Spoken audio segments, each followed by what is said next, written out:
Umesh, are you listening me? Umesh?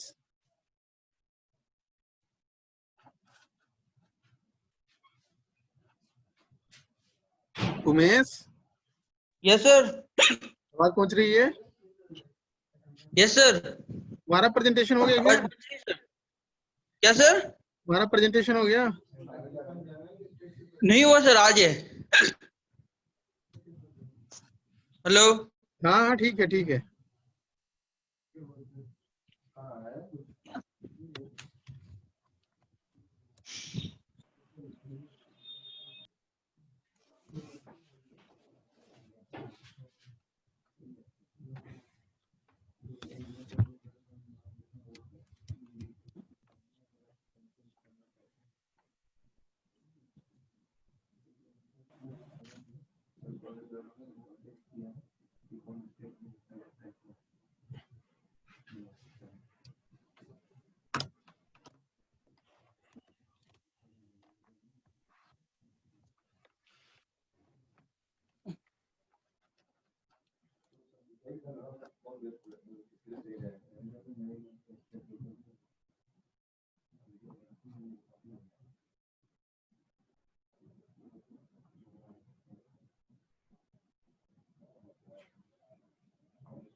Vinod Kulariya, Vinod.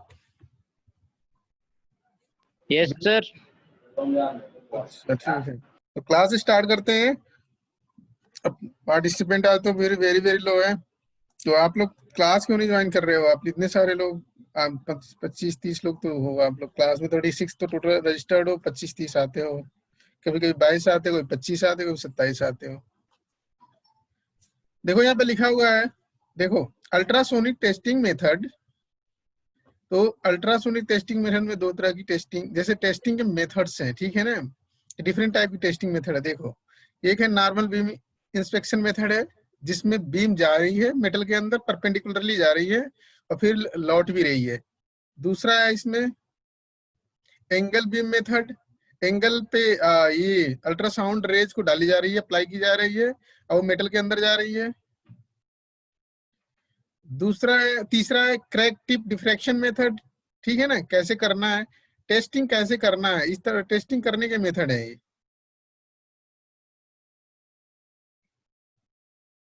उसके बाद surface wave contact unit, इस method से भी करते हैं। तो 4 मेथड है इसमें, इस तरह से अप्लाई करके अल्ट्रासोनिक वेव को हम क्या करते हैं, मटेरियल के अंदर जो डिफेक्ट्स हैं उन्हें फाइंड आउट करते हैं। अब आते हैं यहाँ अल्ट्रासोनिक टेस्टिंग मेथड। तो आपको ऑलरेडी पता है कि piezo electric ultrasound testing method होता है, इलेक्ट्रोमैग्नेटिक एकॉस्टिक टेस्टिंग यूनिट होता है, ठीक है ना। इलेक्ट्रोमैग्नेटिक, ये देखो पूरा नाम यहाँ पे दिया, भूल ही जाता है। इलेक्ट्रोमैग्नेटिक एकॉस्टिक ट्रांसड्यूसर है, इसमें लगा हुआ है इलेक्ट्रोमैग्नेटिक एकॉस्टिक ट्रांसड्यूसर। ये है पीजो इलेक्ट्रिक अल्ट्रासोनिक ट्रांसड्यूसर।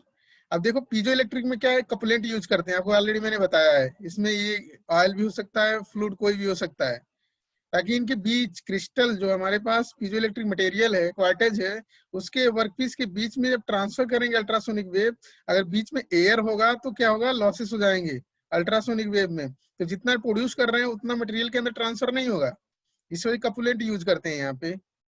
यहाँ पे क्या है, इलेक्ट्रोमैग्नेटिक एकॉस्टिक ट्रांसड्यूसर है, जिसमें इसके नीचे कॉइल रख देते हैं, ठीक है ना। कॉइल क्या होता है आपका, कॉइल में क्या होता है, फोर्स जनरेट होता है, लॉरेंज फोर्स जनरेट हो जाते हैं, फिर मैग्नेटिक फील्ड भी डेवलप होता है, साथ साथ में एडी करंट भी होता है। तो एडी करंट क्या होता है, ट्रांसफर होता है, इसमें एडी करंट ट्रांसफर होता है मटेरियल के अंदर, तो एडी करंट को ही कहते हैं अल्ट्रासोनिक वेव इसमें, ठीक है। अब अल्ट्रासोनिक टेस्टिंग, देखो इधर कुछ मिस्टेक हो गया क्या, हाँ, अल्ट्रासोनिक टेस्टिंग मेथड है इसमें। तो इसमें फ्लूइड यूज हुआ है, देखो यहाँ पे लिखा हुआ फ्लूइड कपूलेंट और fluid bath is need for effective transmission of ultrasonic from the transducer to material. तो पहला पीजो इलेक्ट्रिक मटेरियल से जब भी अल्ट्रासोनिक वेव ट्रांसफर होगा वर्कपीस में, तो कपूलेंट यूज करेंगे। Straight beam contact search unit project a beam of ultrasonic vibration perpendicular to the surface. तो ये देखो यहाँ पे ये सरफेस है हमारा, ये सरफेस है पूरा, ये वर्कपीस का सरफेस है, तो इसके परपेंडिकुलर वेव आ रही है, ठीक है ना। तो वही कह रहा है, angle beam contact unit send ultrasonic beam into test piece material at predetermined angle. इसका मतलब ये है कि जब ये सपोज करो पीजो इलेक्ट्रिक कोई इक्विपमेंट है, उसमें से जब रेज डाल रहे हैं वर्कपीस में, तो कुछ इंक्लाइन पे डालेंगे सरफेस पे, इस तरह से। इधर पीजो इलेक्ट्रिक इक्विपमेंट होगा, इस इक्विपमेंट से कुछ इंक्लाइन पे, जब इंक्लाइन पे रेज आती है तो शियर वेव डेवलप होते हैं, ठीक है ना। तो डायरेक्ट बीम भी डालते हैं और साथ साथ में इंक्लाइंड बीम भी डालते हैं। तो इंक्लाइंड बीम जब डालते हैं तो उसमें बेल्डिंग में जो डिफेक्ट होता है उसको टेस्ट करते हैं। बेल्डिंग प्रोसेस में जो डिफेक्ट आता है, जैसे बट ज्वाइंट हुआ, ठीक है ना, बट ज्वाइंट को चेक करने के लिए कहीं डिफेक्ट्स तो नहीं है, तो angle beam contact transducer use करते हैं। अब देखो उसी में ये फिर उसका फर्दर क्या कह रहे हैं कि उसको डिटेल में बताया हुआ है। मान लो 2 लाइन लिखोगे तो मार्क्स नहीं मिलेगा। तो नॉर्मल बीम इंस्पेक्शन मेथड में कुछ डायग्राम भी बनाने होंगे। जैसे यही यूनिट बना हुआ है ट्रांसड्यूसर का, इसमें क्या है कि ट्रांसमीटर भी है, इसमें रिसीवर भी है। तो देखो यहाँ पे ये वाली रेज जो साउंड वेव नीचे जा रही है और फिर बॉटम सरफेस से रिफ्लेक्ट होकर के ऊपर आ रही है, ठीक है ना। तो कोई क्रैक नहीं है, टाइम ज्यादा ले रहा है। देखो यहाँ पे क्रैक है, तो ये जाएगी बीम, देखो यहाँ पे नीचे की तरफ बीम जा रही है, ठीक है ना। अब क्या होगा, यहाँ पे क्रैक है, तो इसके लिए बॉटम अपर सरफेस से क्रैक वाला हो जाएगा, क्रैक वाला अपर सरफेस बिहेव करेगा बॉटम सरफेस की तरफ, तो यहीं से रिटर्न हो जाएगा ये। क्योंकि मटेरियल में यहाँ पे कंटिन्यूटी नहीं है, डिफेक्ट का मतलब होता है वहां से मटेरियल हट गया है, तो रिटर्न हो गई, तो जल्दी पहुंच जाएगी। तो दोनों के क्या होते हैं, जाने और लौटने में जो वेवलेंथ टाइम ले रहा है, ठीक है ना, उस टाइम को कंसीडर कर लेते हैं और इसके टाइम को कंसीडर कर लेते हैं, ठीक है ना। तो दोनों का डिफरेंस ले लेते हैं, ए वाली वैल्यू आ जाती है और ये वाली वैल्यू आ जाती है।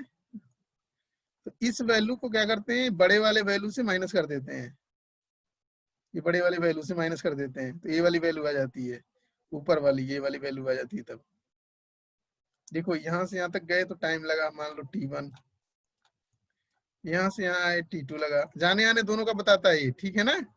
तो जब भी कैलकुलेशन करते हैं डिवाइडेड अपन 2 कर देते हैं टाइम को, तो डिफरेंस लेंगे तो ये वैल्यू आ जाएगी t1 माइनस t2। ये भी पता चल जाता है कि बॉटम से कितनी डिस्टेंस पे है क्रैक, और टॉप से तो पता चल जाएगा आपका, ठीक है ना। अभी फार्मूलाज वगैरह कुछ है इसमें देखेंगे, ये बता रखा है इसमें और कुछ नहीं है, ठीक है ना। अब देखो ये फार्मूलाज वगैरह कुछ है। अब देखो क्या है, अगर साउंड की वेलोसिटी हमारी v है, ठीक है ना, तो साउंड की वेलोसिटी v है और टाइम जाने और आने का t है, जा भी रहा है और पहुंच भी रहा है, क्योंकि ट्रांसमीटर क्या कर रहा है, साउंड को ट्रांसमिट कर रहा है वर्कपीस मटेरियल के अंदर और रिसीवर रिसीव कर रहा है। तो जाने और आने दोनों का टाइम होता है, तो जाने और आने दोनों का टाइम t है, तो जाने का केवल टाइम कितना हो गया, t/2। तो वेलोसिटी में टाइम का मल्टीप्लाई कर देते हैं, डिस्टेंस आ जाता है, ठीक है ना।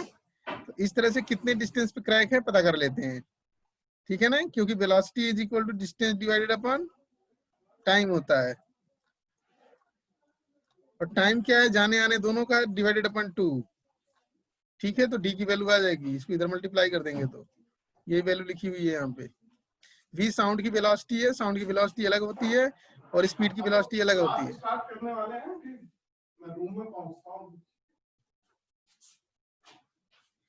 एंगल बीम इंस्पेक्शन मेथड है, वो डायरेक्ट मेथड था, डायरेक्ट आप ट्रांसमीटर से रेज को वर्कपीस मटेरियल के अंदर डाल दिए, फिर वो रिटर्न हो गया।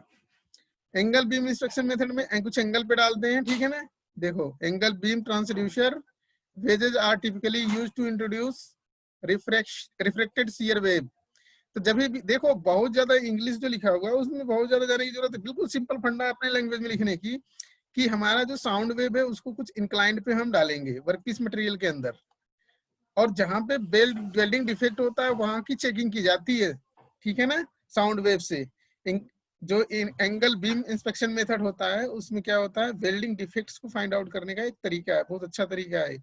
और कुछ एंगल पे क्या करते हैं, साउंड वेव डालते हैं जिसमें ट्रांसड्यूसर लगा होता है। जो ट्रांसड्यूसर क्या होता है, एडजस्टेबल होता है, कोई भी एंगल ले सकता है, 10 डिग्री 15 डिग्री 25 डिग्री, ये थीटा आर जो दिया होगा कोई भी एंगल हो सकता है, ठीक है ना। अब देखो इन्होंने क्या किया इसमें, ये देखो रेज डाला इन्होंने, इधर से आया ये रेज डाला, ये मान लो कपुलेंट यूज कर लिया इन्होंने रेड कलर का, और देखो वर्क सरफेस के अंदर गया यहां से यहां तक, ये क्रैक है यहाँ पे, ठीक है ना।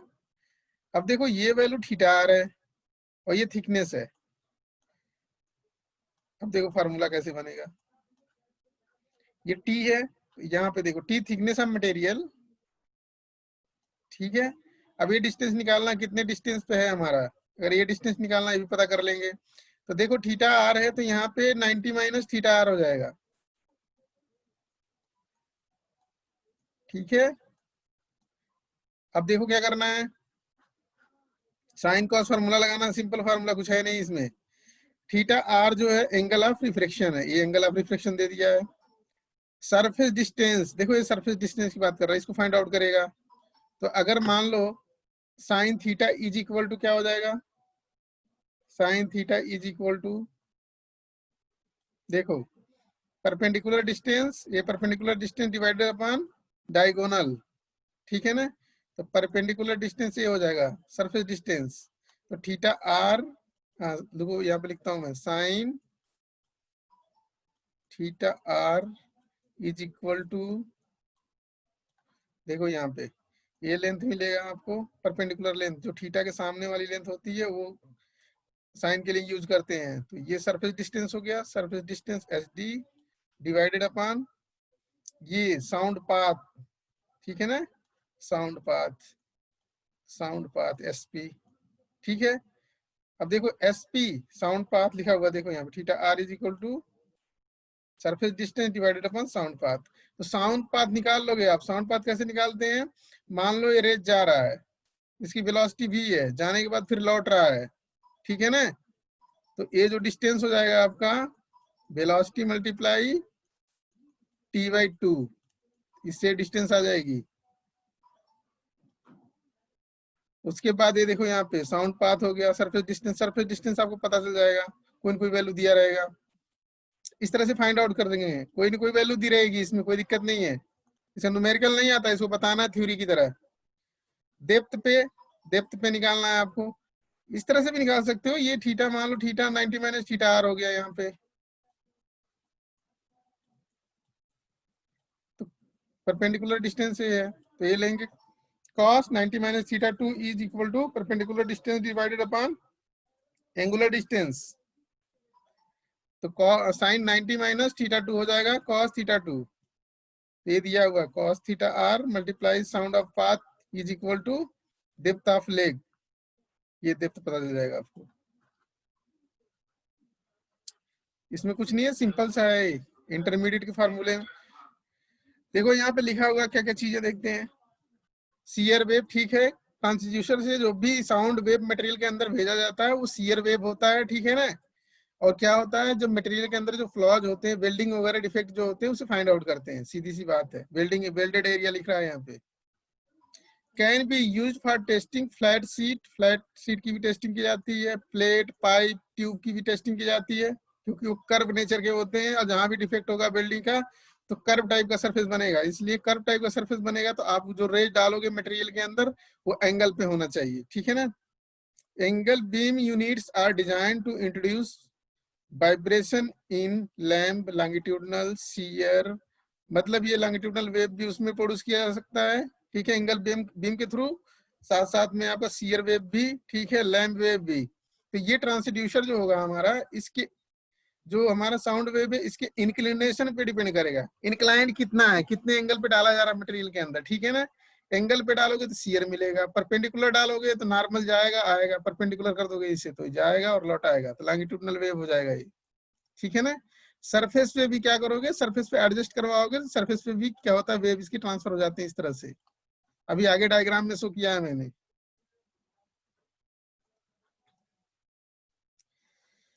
देखो यहाँ पे सपोज करो ये बिल्डिंग हुआ है, ठीक है ना, बिल्डेड एरिया है, इसको चेक करना है।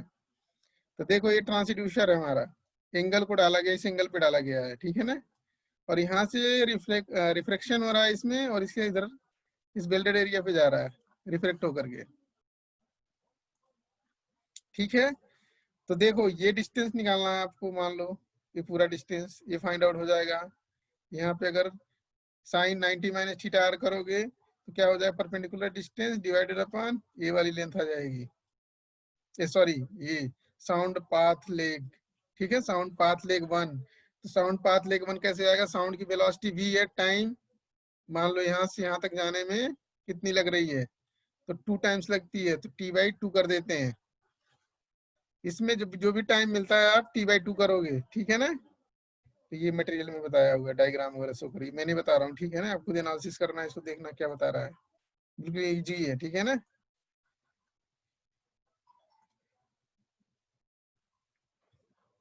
देखो एंगल बीम मेथड हो गया, crack tip diffraction method, crack tip से डिफ्रेक्शन करवाया जाता है। ये देखो वर्कपीस मटेरियल है कोई, ये वर्कपीस है,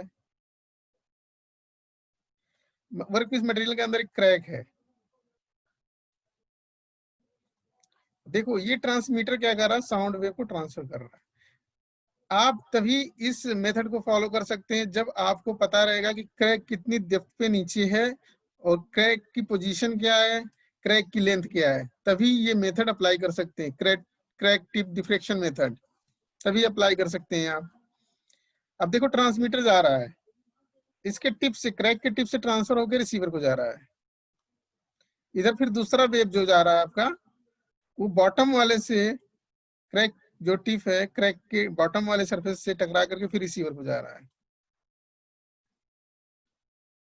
हाँ विनोद, हाँ बोलो। सर वो गलती से हो गया। चलो ठीक है। तो ये देखो यहाँ पे ये थीटा आपको, सपोज करो ये ट्रांसमीटर वाला थीटा यहाँ पता रहेगा किस एंगल पे ट्रांसमिट कर रहा है, ये वाला एंगल, ये एंगल पता होगा तो ये भी एंगल हो जाएगा सेम एंगल, ठीक है ना। कोई भी एंगल पता होगा आप पता कर लोगे करस्पॉन्डेंस एंगल, ठीक है ना। फिर ये लेंथ आ जाएगी, फिर ए भी लेंथ आ जाएगी, तो इसकी लेंथ फिर क्या करोगे आप, जस्टिफाई कर लोगे, हाँ कितनी लेंथ हो रही है, क्योंकि tan थीटा भी यूज कर सकते हैं, tan theta is equal to perpendicular distance divided upon base. तो बेस नहीं पता रहेगा, ये लेंथ आपको यही लेंथ पता होगा, ये वाला जो डायगोनल लेंथ है, क्योंकि साउंड की वेलोसिटी v रहेगी और टाइम t दिया रहेगा, जो टाइम आता है रिसीवर के पास वो 2 टाइम्स होता है, तो t/2 कर लेते हैं, तो ये डायगोनल पता होता है, इसलिए इसमें साइन थीटा और कॉस थीटा यूज हो पाता है, तो यहाँ पे हम साइन थीटा यूज कर लेंगे, ठीक है ना। तो ये इसकी लेंथ वेरीफाई हो जाएगी। अब देखो बैक से भी जा रहा है, बैक से भी ट्रांसफर हो रहा है, इसमें भी टाइम लगता है, इससे कंपेयर कर लेंगे कितनी एनर्जी की लॉसेस हो रही है। तो यहाँ पे देखो कुछ डायग्राम्स बनाए हैं इन्होंने, ये स्कैन मेथड होता है जिसके थ्रू क्या करते हैं, टिप जो डिफ्रैक्शन मेथड है उसको शो करते हैं, इस तरह से इमेजेस लेते हैं किसी डिजिटल इक्विपमेंट पे। तो देखो सबसे पहले तो दे रखा है, देखो टिप, देखो यहाँ पे जब भी ये ट्रांसमीटर से साउंड वेव बॉटम पे जाएगा और यहाँ से यहाँ तक जाएगा तो इसमें इको ज्यादा होता है, ठीक है ना। और ये जो ऊपर टिप से जाता है इसमें इको कम होता है, ठीक है। और बॉटम, सबसे बॉटम से जो जाएगा वो सबसे ज्यादा इको होगा इसमें, ठीक है ना, ध्यान रखना। तो यहाँ पे कुछ लिखा होगा एप्लीकेशन, देखो when the geometry of part is relatively uncomplicated, complicated नहीं होना चाहिए, and the orientation of flaw is well known and length of crack can be determined by the technique of known as a tip diffraction method. तो इस crack की length पता कर लेंगे, but complicated नहीं होना चाहिए, बिल्कुल सिंपल सा क्रैक होना चाहिए, बिल्कुल वर्टिकल, तिरछा होगा, फिर आपका क्या करोगे कि ट्रांसमिट करोगे साउंड वेव, फिर रिसीवर के पास जाएगा तो दिक्कत आएगी आपको, ठीक है ना। तो बिल्कुल वेल नोन होना चाहिए और साथ साथ में बिल्कुल सिंपल सा क्रैक होना चाहिए, उसी को फाइंड आउट करते हैं। One common application of the tip diffraction technique is to be determine the length of crack. Length of crack मैंने बताया कि कैसे डिटरमाइन करना, फिर से मैं बता रहा हूँ, ये थ्योरी में लिखना पड़ेगा आपको। ये एंगल पता होगा तो ये लेंथ आ जाएगी, ठीक है ना। कैसे आएगी? Sine theta is equal to perpendicular distance divided upon diagonal. वैसे दूसरा फिर एंगल है, देखो बॉटम से जा रहा है, भी एंगल आपको पता रहेगा, ट्रांसमीटर बता देगा कितना एंगल पे जा रहा है रेज, तो वो लिखेंगे फिर sine theta is equal to perpendicular distance ये आ जाएगी डिवाइडेड अपॉन ये डायगोनल आ जाएगा। डायगोनल कैसे पता करेंगे? साउंड की वेलोसिटी मल्टीप्लाई t/2, ये वैल्यू भी आ जाएगी और ये वैल्यू भी आ जाएगी, तो डिफरेंस ले लेंगे तो ये वैल्यू पता चल जाएगी आपको।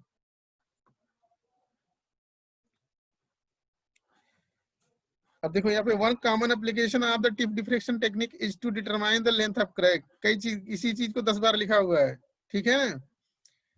Originated from on the back side of the flat plate, ठीक है, इसके बारे में जानने की जरूरत ही नहीं है, ठीक है ना। बैक से तो करवाते हैं, कंपेयर करते हैं कितनी एनर्जी की लॉसेस हुई है। अब देखो कुछ एग्जांपल्स वगैरह दिए हैं इन्होंने, देखो यहाँ पे when an angle beam transducer is scanned over the area of flaws, the principal echo come from the base of the crack to the location the position of the flaw image 1। देखो मैं पहले ही बता दिया हूँ। आप देखो ये हमारा ट्रांसड्यूसर है, यहाँ से इको आ रहा है, ये एंगल वेल नोन एंगल है जो पता रहेगा, और ये इको जा रहा है, बॉटम पे जा रहा है, ये क्रैक टिप के बॉटम पे जा रहा है, तो इको ज्यादा होगा। देखो ये डायग्राम बनाया हुआ है, ये मैंने पहले ही आपको बता दिया। तो थोड़ा बढ़ा चढ़ा कर लिखना है, उसी चीज को 10 बार लिखना है, थोड़ा डायग्राम में बनाना है, कुछ रेज के थ्रू बना देना है डायग्राम। इस तरह से क्या होता है कि पेज भरने होते थ्योरी में। अब देखो यहाँ पे क्या है, वही सेकंड पॉइंट जो लिखा हुआ है यहाँ पे, देखो रेज को डाल रहा है इको को θ2 पे, और टिप से, इसके टिप से डिफ्रेक्शन होगा, तो देखो यहाँ पे इको कम मिलेगा। तो ये इन्होंने लिख रखा दोनों पॉइंट्स में, और कुछ नहीं लिखा हुआ है। आप अपने लैंग्वेज में भी लिख सकते हो अच्छी तरह से, बट पता होना चाहिए कि डायग्राम बनाना है मुझे। अब देखो यहाँ पे फिर बताया है कि crack height a is the function of ultrasonic velocity v in the material, ठीक है। The incident angle θ2 and the difference in arrival time between the two signals. तो आपको कोई दिमाग ज्यादा लगाने की जरूरत नहीं है, ठीक है ना। ये जा रहा है एंगल साउंड वेव, ये टिप पे जा रहा है, ठीक है ना, ठीक है, टिप पे जा रहा है, फिर रिसीवर, इसी में सपोज करो रिसीवर होगा तो रिसीव कर लेगा, ठीक है ना, या तो इधर कहीं रिसीवर होगा तो इधर रिसीव कर लेगा वो। तो जो टाइम बताएगा वो उसका t/2 करना है। आप देखो यहाँ पे मैं ये ट्रायंगल बना रहा हूँ, देखो ये θ2 है, तो क्या करोगे, क्या पता करना है आपको, इसकी लेंथ पता करनी है, कितनी लेंथ है इसकी। आप ए लेंथ फाइंड आउट होगा, फिर ए वाली लेंथ फाइंड आउट होगा, फिर दोनों का डिफरेंस लेंगे। तो अब थीटा के बेस वाली जो लेंथ मिलती है, इसको फाइंड आउट करना होता है, तो cos थीटा लगाते हैं। तो cos θ2 is equal to base A length divided upon ये डिस्टेंस जो ब्लू वाली दिख रही है, ठीक है ना। तो देखो यहाँ पे लिखा है cos theta is equal to, ठीक है ना, cos थीटा की वैल्यू हो जाएगी cos theta is equal to base A वाली लेंथ मिलेगी हमें, बेस ए वाली लेंथ मान लो हमारा L1 है, तो ये L1 हो जाएगा यहाँ पे L1 डिवाइडेड अपॉन, देखो ये L1 हो जाएगा, और ये इस साउंड की velocity multiply t/2 divide t/2, sound की वेलोसिटी v मल्टीप्लाई t/2, तो ये L1 आ जाएगा। फिर क्या होगा, इसके बेस से, फिर इसके बेस से ट्रांसफर करेंगे, तो इससे बेस से जाएगा, ठीक है ना, तो उसके लिए पूरी लेंथ आ जाएगी बेस वाली, L2 डिवाइडेड अपॉन, मान लो cos तो थीटा था, ये थीटा नॉट हो गया, is equal two divided upon L2 divided upon, ये देखो टिप से जाएगा तो ये लेंथ पूरी लेंगे, तो velocity of sound multiply t/2, time अलग अलग आएगा, टिप के लिए अलग आएगा और बेस के लिए अलग आएगा। तो L2 मिल जाएगा उस L मिल जाएगा उसमें, L1 मिल जाएगा उसमें, L2 मिल जाएगा इसमें, दोनों का डिफरेंस ले लोगे तो ये डिफरेंस पता चल जाएगा आपको। लिखने में थोड़ी दिक्कत हो रही है, कुछ है नहीं, फिर से बता दे रहा हूँ इसको थोड़ा सा और। मान लो सपोज करो कोई लिख नहीं पा रहा, उसको लिखना है अच्छी तरह से, पेजेस भरने हैं।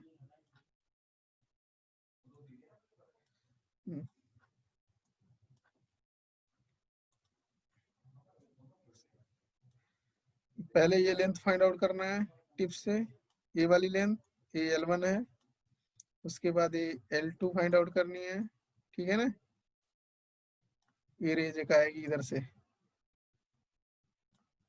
L2 L1 minus L2 minus L1 difference ले लेंगे तो ये लेंथ आ जाएगी क्रैक लेंथ, कुछ है नहीं इसमें, ठीक है ना। कोई जरूरी नहीं है जो लिखा हुआ है वही लिखना है, ये भी सब लिखना जरूरी नहीं है, इतना सारा लिखा हुआ है, ठीक है ना।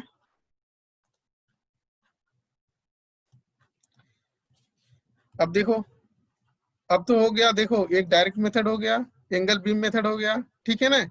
सरफेस वेव कांटेक्ट यूनिट होता है, ये मेथड भी है, ठीक है ना। तो देखो ये ट्रांसड्यूसर से जो वेव आ रहा है इस सरफेस पे ट्रांसफर हो रहा है, देखो इस तरह से। तो with increase incident angle so that the refracted angle is 90 degree, ठीक है ना। अब ट्रांसड्यूसर के थ्रू क्या करेंगे, अगर 90 डिग्री पे एंगल डालेंगे तो ये सरफेस पे ट्रांसफर हो जाएगा, देखो इस तरह से। कोई भी जिगजैग सरफेस होगा उस पे देखो वेव का ट्रांसफर इस तरह से हो रहा है, ठीक है ना। तो इसमें ज्यादा कुछ नहीं, surface wave are influence most by defect close to the surface. ये सरफेस वेव तब यूज करेंगे जब डिफेक्ट्स जो होंगे हमारे सरफेस पे ही होंगे, अंदर नहीं होंगे, तभी यूज करते हैं। Will travel along the gradual curve, देखो ये will travel along gradual curve with a little or no reflection from the curve. कोई रिफ्लेक्शन नहीं हो रहा है, लिटिल रिफ्लेक्शन, नो रिफ्लेक्शन हो रहा है, और साथ में इस सरफेस पे ट्रांसफर हो रहा है, इसमें कुछ है ही नहीं, सरफेस पे ट्रांसफर हो रहा है। तो ये मेथड भी यूज करते हैं, ठीक है। इस मेथड के बारे में मैं डिटेल में आपको शो नहीं कर रहा हूँ क्योंकि मुझे कुछ मिला नहीं इसके बारे में।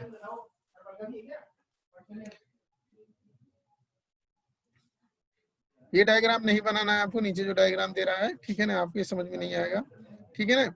ये कुछ नहीं बता रहा है, इसमें सिंपल सा डायग्राम है, ये बता दे रहा हूँ अगर बताना चाह रहा हूँ मैं तो। ये देखो वेव है, ठीक है, ये रेड वाला जो लॉन्गिट्यूडनल है और सीयर वेव है। तो जब भी सरफेस पे वेव डाली जाती है तो लॉन्गिट्यूडनल वेव क्या होती है, स्टार्टिंग में सबसे ज्यादा होती है, बाद में क्या होती है, डिक्रीज होती है। इसकी मतलब कि स्ट्रेंथ डिक्रीज हो रही है। सॉरी, इंसिडेंट एंगल दिया हुआ है, ये देखो, सॉरी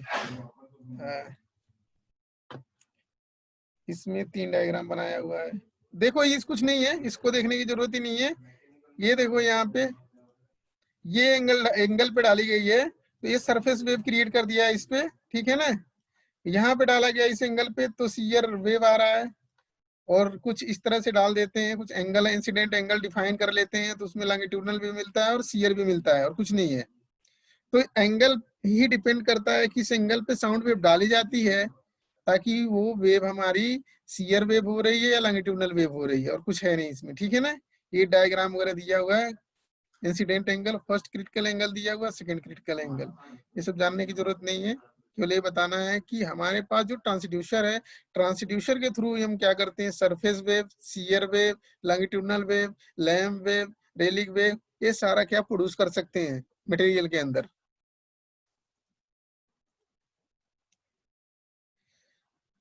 अब डेटा प्रेजेंटेशन इन अल्ट्रासोनिक इंस्पेक्शन, ये इंपॉर्टेंट है, पिछली बार आया हुआ है, ठीक है ना।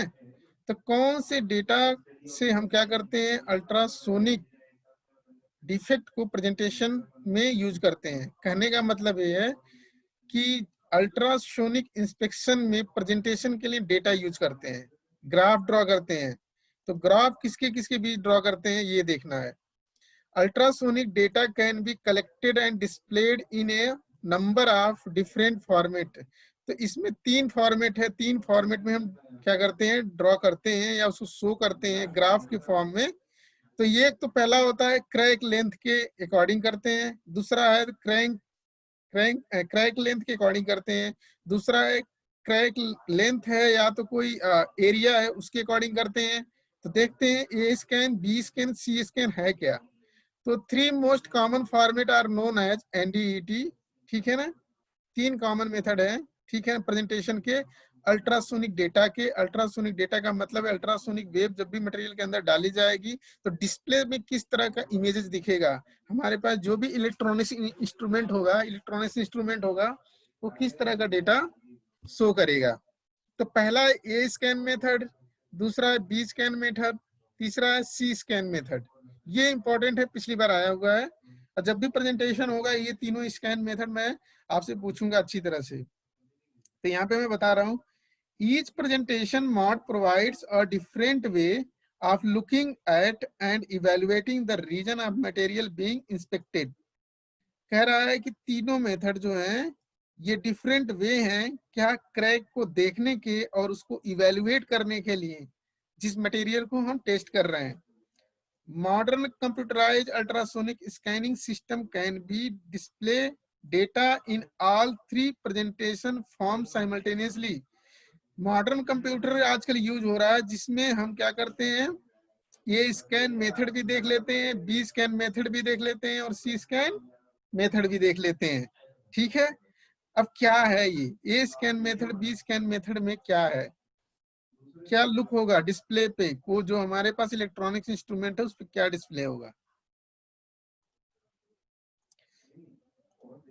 ये scan presentation represents display the amount of receive ultrasonic energy as a function of time. देखिए यहाँ पे नीचे डायग्राम बनाया मैंने, ये हमारा बॉटम सरफेस है, ये बी क्रैक है, सी भी क्रैक है, और ये हमारा ट्रांसड्यूसर है। वर्क पीस पे ट्रांसड्यूसर लेफ्ट से राइट की तरफ जा रहा है, लेफ्ट से राइट की तरफ जा रहा है, पूरे मटेरियल को स्कैन कर रहा है। ठीक है ना, ए स्कैन मेथड में, क्योंकि ट्रांसड्यूसर क्या है, वेव आप जब भी डालोगे तो आपको पता ही नहीं रहेगा कि मेटल के अंदर कहाँ डिफेक्ट है, तो ट्रांसड्यूसर के पूरे मेटल पे ट्रांसफर कराते रहते हैं। ठीक है ना, तो हमारा प्रेजेंटेशन कुछ इस तरह से ग्राफ फॉर्म में मिलता है। तो सिग्नल स्ट्रेंथ या सिग्नल की एनर्जी क्या है, ठीक है ना, और टाइम के बीच ग्राफ खींचते हैं। अब देखिए यहाँ पे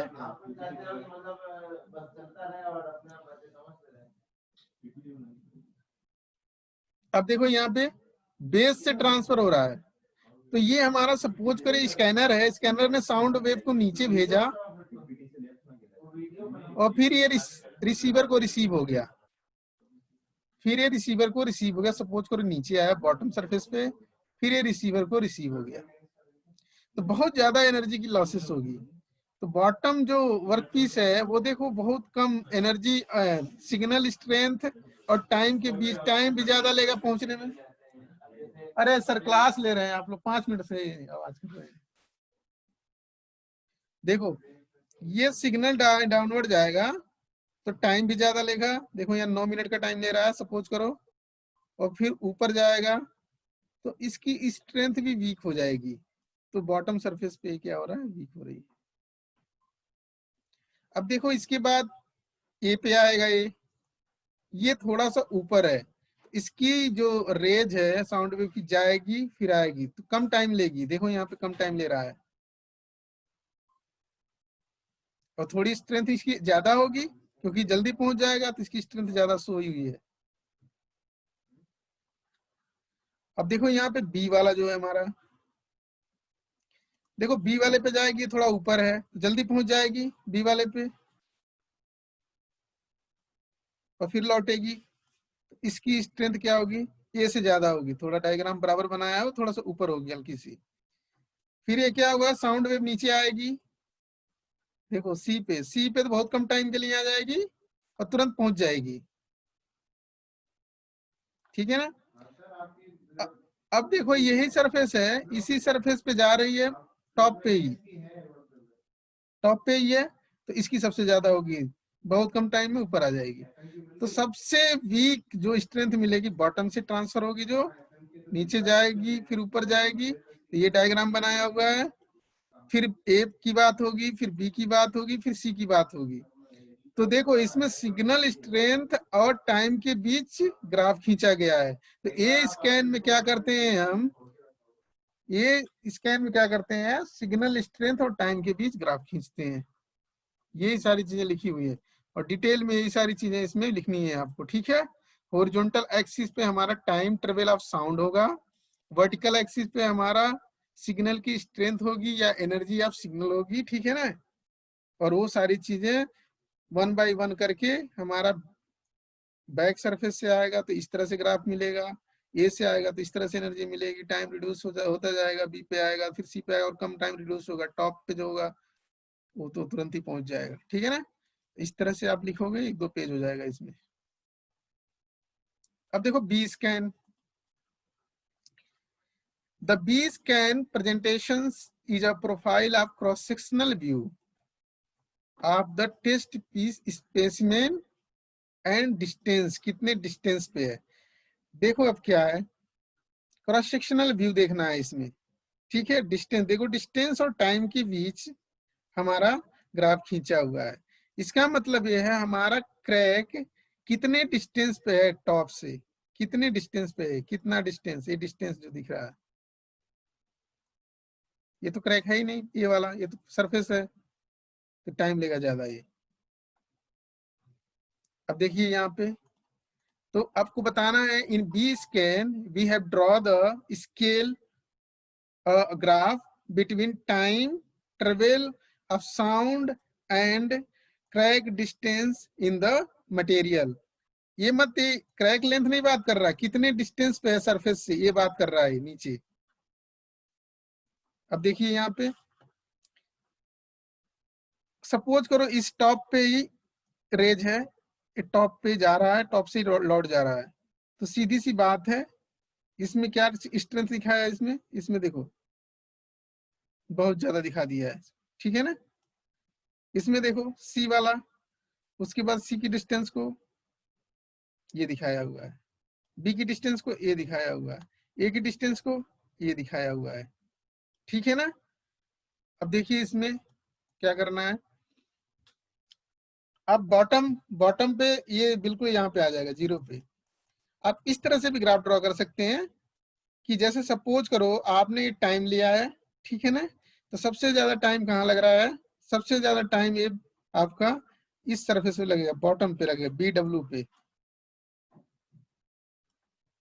तो देखो यहाँ पे मुझे ग्राफ में कुछ मिस्टेक दिख रहा है इसमें। ठीक है ना, तो टाइम ज्यादा लगेगा, तो टाइम तो ज्यादा लगेगा, तो ये टाइम होगा इसके लिए, तो ये यहाँ पे BW होगा।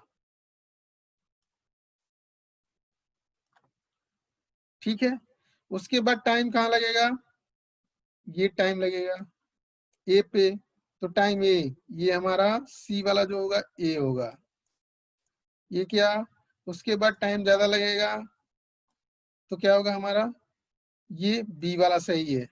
ठीक है ना, फिर एक टाइम कम लगेगा, तो देखो अब टाइम कम हो रहा है, तो ये सी वाला होगा। और डिस्टेंस जो होगा हमारा सबसे ज्यादा किसका होगा, देखो ए का डिस्टेंस जो होगा ज्यादा होगा, तो यहाँ पे ज्यादा डिस्टेंस शो कर रहा है, देखो ये लाइन, हॉरिजॉन्टल लाइन।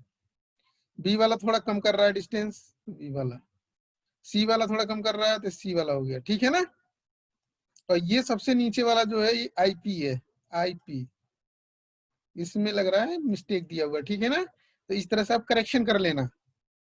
तो इस तरह से आप डायग्राम ड्रॉ करोगे बी स्कैन के लिए। बी स्कैन में क्या करना है आपको, B scan represents profile view of the test specimen. ठीक है ना, cross sectional view of test specimen. अब यहाँ पे लिखा हुआ कुछ चीजें और देख लेते हैं। The B scan time of flight travel of the sound energy is display along the vertical and linear position of the transducer display along the horizontal axis।